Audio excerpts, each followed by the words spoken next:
नमस्कार, हार्दिक स्वागत छ कार्यक्रम सङ्गीतमालामा। कार्यक्रम सङ्गीतमालाको अर्को नयाँ पृथक श्रृङ्खला लिएर उपस्थित भइसकेको छु। म तपाईँकै सुख दुःख अनि हाँसोरोदनको सारथी कमल सरगम। आज दसैँको दोस्रो दिन, अर्थात् आज चाहिँ दसैँको दोस्रो दिन भन्दा पनि टिकाको दोस्रो दिन चाहिँ हो। तपाईँलाई फेरि कन्फ्युज नहोस्, मैले चाहिँ सुरुवातमै झुक्केँ क्या हो। टिकाको दोस्रो दिन अर्थात् अब आज चाहिँ आज पनि विशेषतः आफन्तजन र परिवारको हातबाट टिका थाप्ने दिन हो। जति पनि अलिकति टाढा टाढा हुनुहुन्छ आफ्नो चाहिँ आफन्तजन, मामा घर, माइती, ससुराली जाने दिन पनि हो। त्यो कारण धेरै साथीहरू यति बेला ससुराली जाने क्रम पनि बढेको होला। विवाह भएका हाम्रा नेपालीहरू होइन, विवाह भएका नारीहरू माइत जान तयार भएर या पुगिसक्नु पनि भएको होला। कतिपय चाहिँ वैवाहिक जीवनमा नभातिएका दाजुभाइ दिदीबहिनीहरू माओली होइन, मामा घर, आफन्तजनको घर आँगनमा गएर, काका काकीको घर आँगनमा गएर टिका थाप्दै हुनुहुन्छ होला। लाग्छ यो दसैँ भन्ने बित्तिकै एउटा रमाइलो पर्व मात्र होइन, यो चाहिँ भाइचाराको चाहिँ आफन्तजन परिवारहरूको चाहिँ मिलन गर्ने पर्व पनि हो। धेरैको झगडा भएको छ भने पनि दसैँमा चाहिँ बोलचाल गर्नुपर्छ है, एक दिन चाहिँ टिका लाउन भए पनि भन्ने प्रचलन हुन्छ। Wanted saving and credit cooperative लिमिटेडको प्रायोजन र सँगै ईशा फाउन्डेसन नेपाल हाम्रो सहकार्यमा जोडिएको छ। दुवै संस्थालाई सम्झिन्छु। कार्यक्रम सङ्गीतमालाको आजको श्रृङ्खला अलिक विशेष पनि हुन्छ, किनकि आज सङ्गीतमालामा तिनै मालाभित्र उनिएका लोक तथा दोहोरी गीतहरू प्रस्तुत गर्छु। दसैँका गीत धेरै बजाइछौँ, झन्डै एक महिना लगातार दसैँको गीत मात्र सुन्यौँ हामीले। अब चाहिँ केही दिन अलिकति रमाइला सदाबहार गीतहरू पनि बजाउन भनेर आज चाहिँ मैले सदाबहार गीत लिएर आएको छु। त्यो कारणले पनि केही सदाबहार कोसेलीहरू तपाईँहरू बीच पस्किने छु, किनकि हामीले दसैँका गीतहरू झन्डै चाहिँ एक महिनासम्म बजाउँदै गर्दा ती गीतहरूको सुगन्धहरू लियौँ। अनि बिचमा लोकगीत आएन कि क्या भन्ने डर चिन्ता पनि दर्शकहरूलाई भयो। बिचमा दसैँकै बिचमा लगभग 3 दर्जनभन्दा बढी दोहोरी गीत आए। ती 3 दर्जन मध्येका केही गीतहरूलाई म बाहिर ल्याउनेछु र कसले यो वर्षको दसैँ सफलतापूर्वक मनाए, कसको चाहिँ कुन कलाकारहरूलाई चाहिँ यो वर्षको दसैँ जुठो थियो, त्यो पनि तपाईँलाई जानकारी गराउनेछु। कार्यक्रमको सुरुवातमा एउटा मिठो गीत प्रस्तुत गर्दैछु। उही खोलीको पानी उही खोलीको माछा भनौँ न होइन, त्यो गीत नेपाली सङ्गीत बजारको सर्वाधिक लोकप्रिय मात्र बनेन, नेपाली लोकदोहोरी क्षेत्रमा सबैभन्दा छोटो समयमै करोडको क्लबमा पुग्ने र पहिलो करोड क्लब प्रवेश गरेको गीत थियो उही खोलीको पानी। यही गीतसँग सङ्ग्रहित गीत प्रस्तुत गर्दैछु। यसको भाग 2 बजारमा आएको छ र बसन्त थापा र सँगै देवी घरती मगरले यो गीतमा आवाज दिनुभएको छ। एकमा चाहिँ राजन गुरुङले आवाज दिनुभएको थियो भने 2मा बसन्त थापाले यो गीतमा आवाज दिनुभएको छ।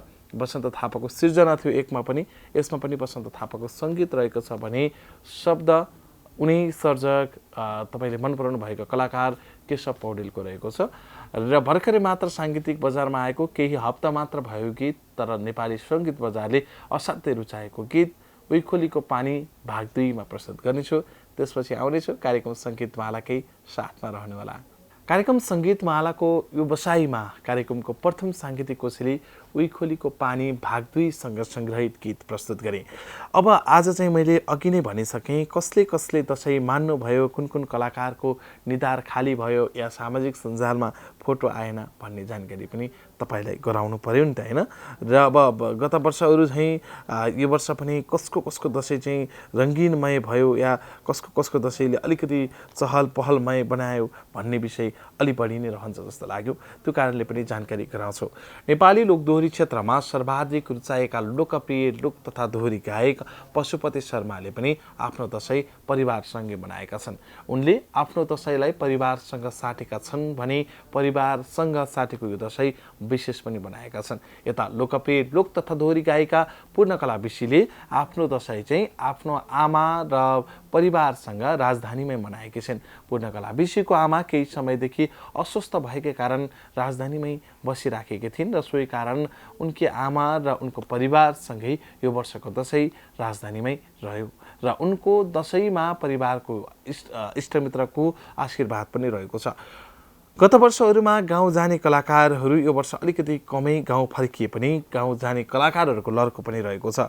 अब लाग्छु प्रकाश सपुततर्फ। प्रकाश सपुत यो वर्ष भने आफ्नै गृह जिल्ला बागलुङ पुगेका छन्। उनी आफ्नो दसैँ चाहिँ बागलुङमा परिवारसँग मनाउनका लागि गृह जिल्ला बागलुङ पुगेका हुन्। उनी र उनको परिवार नै गृह जिल्ला बागलुङ फर्किएका हुन्। यता प्रकाश सपुतले आफ्नो स्टेज कार्यक्रमलाई थाती राखेर केही समय स्थगित राखेरै आफ्नो गाउँमा दसैँ मान्न गएको उनको भनाइ छ। प्रकाश सपुतको भनाइअनुसार दसैँ परिवारसँगै मनाउनुपर्छ र परिवार विशेष रहन्छन् भनेरै गाउँमा दसैँ मान्न आएको हुँ भनेर उनले तस्बिर पनि फेसबुकमा सार्वजनिक गरे। उनको परिवारभित्र उनको छोरी र श्रीमतीसँगै उनका दाजुभाइ र उनी र उनका बुबा आमा घरमै पुगेका थिए। दसैँ पर्व विशेष नै मनाउँछन्, विशेष गरी नै आफ्नो पर्वलाई स्वागत गर्छन् प्रकाश सपुतले। यता लोकप्रिय लोक तथा दोहोरी गायक बद्री पङ्गेनले पनि आफ्नो दसैँ गृह जिल्ला रामपुरमा मनाएका छन्। गत वर्ष बाबाको चाहिँ निधनको समाचारहरू स्पष्ट रह्यो र गत वर्षको दसैँ बद्री पङ्गेनीको खल्लो नै रह्यो। उनले गत वर्ष दसैँ मनाउन नपाएपछि यो वर्ष भने दसैँ आफ्नो गृह जिल्ला पाल्पाको रामपुरमै पुगेर मनाएका छन्। उनीसँगै उनका परिवार, उनका छोरी र उनको श्रीमती, उनको भाइ र भाइ बुहारीसँगै उनका सारा परिवार नै रहेर मनाएको दसैँको एउटा भिडियो निकै चर्चामा रह्यो सामाजिक सञ्जालमा। यति बेला हेर्ने भने उक्त भिडियोले आम दर्शकको मन छोएको छ। उनले आफ्नो छोरीलाई शुभकामना दिँदै सधैँ उन्नति, प्रगति र सफलता अगाडि बढोस्, लम्किनु परोस् भन्ने तौरबाट शुभकामना दिएका छन्। यति मात्र होइन, छोरीको सफलतामा सदैव आफ्नो साथ रहने पनि उनले उक्त भिडियोमा बताएका छन् र शुभकामना लागोस् पनि भनेका छन्। यता लोकप्रिय लोक तथा दोहोरी गायिका देवी घरती, त्यसै गरी लोकप्रिय लोक तथा दोहोरी गायक राजु ढकाल लगायत उनका छोरा सहितको दसैँ पनि यस वर्ष भव्य रूपमै सफल भयो। राजधानीमै उनका परिवारले दसैँ मनाएका थिए भने सँगै उनको परिवारसँगको चाडपर्वले अलिकति रौनकता पनि छाएको छ। यता लोकप्रिय लोक तथा दोहोरी गायिका, तपाईँले असाध्यै रुचाउनु भएकी गायिका र मनकी गायिका भन्छन् धेरै जसोले, यति बेला सबैकी मनकी गायिका शान्तिश्री परियारले पनि आफ्नो दसैँ परिवारसँगै मनाएकी छिन्। उनले यो वर्ष दसैँ भने प्युठानमा पुगेर प्युठान नभएर उनको गृह जिल्ला रोल्पामा पुगेर मनाएकी छन्। उनले आफ्नो परिवार र आफन्तजन साँची राखेर दसैँ मनाउनका लागि आफ्नो गृह जिल्ला पुगेकी हुन्। उनको विवाह भने धादिङमा भएको हो। उनले चाहिँ आफ्नो दसैँलाई परिवारसँगको दसैँको रूपमा मनाएकी छिन्। यता लोकप्रिय लोक तथा दोहोरी गायिका प्रीति आले र उनको परिवारले पनि आफ्नो दसैँ सभ्य रूपमा मनाएका छन्। लोकदोहोरी सर्जक तथा गायक सुभाष केसी र प्रीति आलेसँगै उनको छोरी सहितको तस्बिरहरू फेसबुकमा यति बेला दसैँमै बनेको छ। यता लोकप्रिय हास्य कलाकार सीताराम कट्टेल धुर्मुसले पनि आफ्नो दसैँलाई सहज र सरल रूपमा मनाएका छन्। त्यसै गरी उनको परिवारसहितको दसैँ सभ्य र भव्य भएको छ। आज अलिकति दसैँको विषयमा मात्र कुराकानी गरेर कलाकारको दसैँ कस्तो रह्यो भन्ने जानकारी गरेर राखेको छु। यता लोकप्रिय गायिका कार्यक्रम सङ्गीतमालाकी प्रस्तुता टिका सानुले आफ्नो दसैँ चाहिँ परिवारसँगै मनाएकी छिन्। उनले आफ्नो गृह जिल्ला दाङमा पुगेर जन्मभूमि दाङमा पुगेर दसैँ मनाएकी हुन्। उनकी बहिनी हुमा, उनी र उनकी दिदी सहितको दसैँ यसपालि सभ्य र भव्य रहेको छ। उनको मम्मी लामो समयदेखि अस्वस्थ रहेको कारण चाहिँ यो वर्ष लगायत विभिन्न चाडपर्व उनले मनाउन सकेकी छैनन्। अझ जानकारी गराउँ, उनको मम्मी चाहिँ क्रिस्चियन हुन्। त्यो कारणले पनि उनले टिका भने उनको परिवार बाबाको हातबाट आशीर्वाद थापेकी छिन् र दसैँ सभ्य र भव्य रहेको उनको फेसबुकका भित्ताका तस्विरहरूबाट पनि थाहा हुन्छ। यता लोकप्रिय गायिका कल्पना दाहालको भने यो वर्ष दसैँ रहेको छ। गत वर्ष दसैँ गुमाएकी कल्पना दाहाल कार्यक्रम सङ्गीतमालाकी पनि कार्यक्रम प्रस्तुता हुन्। उनी यति बेला सिन्धुपाल्चोकमा पुगेर दसैँ मनाइराखेकी छिन्। परिवार, आफन्तजन र साथीभाइको शुभकामना लिइराखेकी कल्पनाले यति बेला आफूलाई दसैँ सूची जस्तो नभएको पनि बताउँछिन्, तर दसैँ भने परिवारसँगै मनाएको जानकारी प्राप्त भएको छ। यता लोकप्रिय गायक रामजी खाँडले भने यो वर्ष दसैँ मनाउन पाएका छैनन्। उता श्रीमतीको आमाको निधन र यता आफ्नै परिवारका एक सदस्यको निधन भएपछि दुवैतिर जुठो परेका कारण उनले यो वर्षको दसैँ मनाउन नपाएको जानकारी प्राप्त भएको छ। उता लोकप्रिय गायिका टिका पुनले पनि आफ्नो दशैं यो वर्ष मनाउन नपाएको कार्यक्रम धमलाको हमला भित्र नभएर कार्यक्रम यति बेला जनता जान्न चाहन्छन्को कार्यक्रमबाट सार्वजनिक गरेकी हुन्। आफ्नो परिवारको एक विशेष सदस्यको निधन भइसकेपछि दशैं मनाउन नपाएको उनले जानकारी गराएकी छिन्। यता लोकप्रिय कार्यक्रम इन्द्रेणीका कार्यक्रम प्रस्तुता कृष्ण कणेलको पनि यो वर्ष भने दशैं त्यति उल्लासमय भएन। उनको श्रीमतीको परिवारमा दुःखद खबर प्राप्त भइसकेपछि यो वर्षको दशैं सम्भवतः खल्लो नै रह्यो कृष्ण कणेललाई। यता कृष्ण कणेलले आफ्नो चाडपर्व सहज रूपमा मनाउनका लागि पनि साथीहरूलाई अनुरोध गरेका थिए भने आफ्नो परिवार साथीभाइसँगै रहेको कारण जसरी जुन अवस्थाबाट दशैं मनाइन्छ त्यसैलाई स्वागत गरौँ भनेर उनले अनुरोध गरेका थिए। यता लोकप्रिय गायक वसन्त थापाले पनि आफ्नो दशैं चाहिँ घरमै पुगेर मनाएका छन्। लोकप्रिय स्रष्टा सर्जक नवराज पन्तको वैवाहिक जीवनको शुभकामना दिन पुगेका वसन्त थापा यति बेला चाहिँ आफ्नो गृह जिल्लामै छन्। सोही कारणले पनि आफ्नो बुबा आमाको आशीर्वाद थाप्न दशैं मनाउन गृह जिल्ला यति बेला पुगेका छन् र उनले आफ्नो गृह जिल्लामा बसेर दशैं मनाएका छन्। यता इन्द्रेणीकै कार्यक्रम प्रस्तुता छत्र साईले भने आफ्नो दशैं यो पटक अलिकति फरक तरिकाले मनाएका छन्। उनले नवविवाहित जोडी भनौँ उनको आफ्नो नवविवाहित दुलाई काजल जोशीलाई घरभित्र आएर यो वर्षको दशैं अलिकति सफलतापूर्वक रूपमा मनाएका छन्। उनले आफ्नो घरमा पुगेर आफ्नो श्रीमती काजल जोशीसँग दशैं मनाएका हुन् र उनको परिवारसँगको दशैं यो पटक अलिकति सभ्य र भव्य नै रह्यो। आज अलिकति बढी कलाकारहरूको दशैंको विषयमा यो बाँकी समयमा मैले अलि बढी चर्चा पनि गरेँ, दर्शकहरूलाई पनि अलिकति राम्रै होस् भनेर जानकारी दिनका लागि र त कलाकारको दशैं कस्तो भयो भन्ने जानकारी पनि प्राप्त होस् भनेर जानकारी दिनका लागि। अब अर्को एउटा गीत बजाउँछु। आज थोरै गीत बज्न सक्छ किनभने मैले धेरै बोलिसकेको छु र धेरै कलाकारहरूको बारेमा जानकारी दिइसकेको छु। एउटा गीतको पालो नै सकिसक्यो। अब म एउटा गीत बजाउँछु, त्यसपछि ब्रेकमा जान्छु। यति बेला भने ओ मेरो भाउजू नामगेर बजारमा आएको चक्रबम र लक्ष्मी आचार्यको गीत प्रस्तुतिमा जोड्छु। त्यसपछि भने तपाईको बीचमा फेरि आउनेछु। कार्यक्रम सङ्गीतमाला हेर्दै रहनुहोला।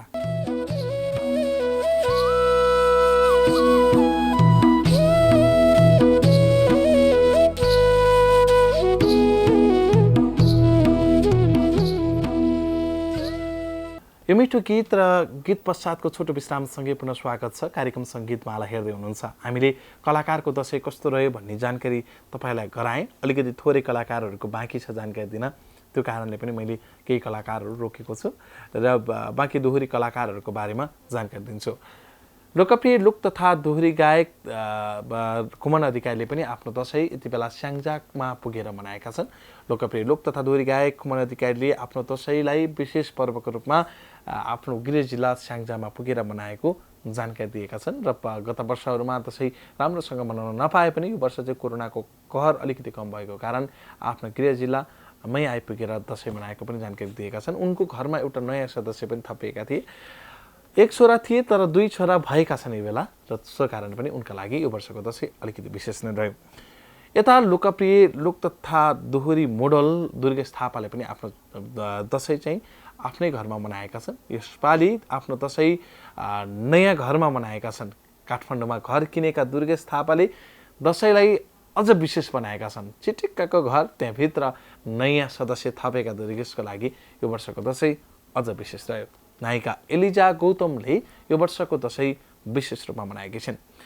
एलिजा गौतम क्यानाडा बसे पश्चात गत वर्षको दशैं सँगै थिएन। यो वर्ष भने उनले आफ्नो दशैंलाई नेपालमै मनाएकी छिन्। लोकदोहोरी क्षेत्रमा पनि सफल कलाकारको रूपमा देखिएकी एलिजा गौतमले दशैंको लागि भने टीका थाप्न उनले आफ्नो बुढी हजुरआमा चितवनमा रहेकी बुढी हजुरआमासँग दशैं थाप्न पुगेकी थिइन् भने उनीसँगै उनको परिवार नै उनको आमा बाबा नै यति बेला चाहिँ चितवन पुगेका छन् आशीर्वाद थाप्न भने पत्रकार ऋषि धमाला भने राजधानीमै बसेर आशीर्वाद दिइराखेका छन् आफ्ना सहकर्मी साथीभाइहरूलाई र छिट्टै उनी राजधानी फर्केर आफ्नो श्रीमानको हातबाट पनि टीका थापिसकेकी छन्।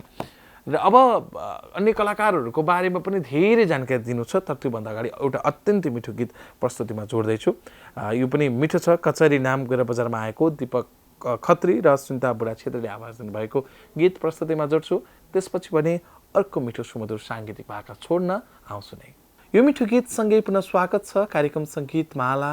तपाईँ हेर्दै हुनुहुन्छ प्राइम टाइम्स एचडीको पर्दा मार्फत र सँगै फेसबुक लाइभमा पनि हामीलाई हेर्दै हुनुहुन्छ। यति बेला wanted saving and credit cooperative limited Makhalbari काठमाडौँले प्रायोजन गरेको बसाइमा हामी छौँ। कार्यक्रममा कलाकारहरूको अनुभव, कलाकारहरूको पर्वको विषयमा पनि जानकारी दिएँ। सर्टकटमा केही कलाकारहरूको नाम र केही कलाकारहरूको पर्वको मात्र जानकारी दियो नभनिदिनु होला। जति अपडेट थिएँ म, जति मलाई जानकारी थियो त्यो अनुसारकै मैले जानकारी तपाईँहरूलाई बाँडे पनि। अब अर्को मिठो गीतको पालो भइसकेको छ, किनकि ढिला नगरी गीत बजाउँछु, त्यसपछि अन्तिम गीतको लागि फेरि आउनेछु। यति बेला भने रम रम मराठी यो गीत पनि असाध्यै चर्चामा छ। खेम सेन्चुरी र अस्मिता अधिकारीले आवाज दिएको यो गीत प्रस्तुतिमा जोड्दैछु र जानकारी खेम सेन्चुरीले पनि दसैँ यसपटक अझ विशेष रूपमा मनाएका छन्। परिवारसँगै उनले यो वर्षको दसैँ मनाएका हुन् र नेपाली लोकदोहोरी क्षेत्रमा उनको सफलताभित्रको सफलता सृजनाहरू बजारमा आइराखेका छन् र यो गीत प्रस्तुतिमा जोड्छु। त्यसपछि भने कार्यक्रमबाट बिदा हुनका लागि र अन्तिम कसैले जोड्नका लागि आउँछु नै तपाईँको लागि यो मिठो गीत। कार्यक्रम सङ्गीत मालाको व्यवसायमा हुनुहुन्छ, अब भने कार्यक्रमबाट छुट्टिनुपर्छ। यतिन्जेल कार्यक्रम हेर्नुभयो सबै मनहरूलाई धन्यवाद छ। विशेष धन्यवादको पात्र एमसिआरको साथीहरू लीला, त्यसै गरी सँगै किरण लगायतका जति साथीहरू हुनुहुन्छ सबैलाई धन्यवाद छ र क्यामेराको साथी अस्मितालाई पनि धन्यवाद दिँदै अन्तिममा असाध्यै मिठो गीत छ। यो गीत पनि सुनेरै जाउँ न भन्नुभएको होला है। पिरतीको जेल नाम गरेर बजारमा आएको आरके श्रेष्ठ र रचना रिमालले आवाज दिनुभएको यो गीत छोड्दै म तपाईँकै सुख दुःख अनि हाँसो रोदनको सारथी कमल सरगम भोलिसम्मका लागि बिदा हुन्छु। भोलि एक विशेष दोहोरीको साथमा तपाईँहरूको बिचमा आउनेछु। अलिफ खान र टिका सानुको प्रत्यक्ष जम्का भेट दोहोरी छ, त्यो दोहोरीमा पनि तपाईँको भेट र माया रहनेछ भन्दै छुट्टिन्छु। नमस्कार, जय गीत, जय सङ्गीत।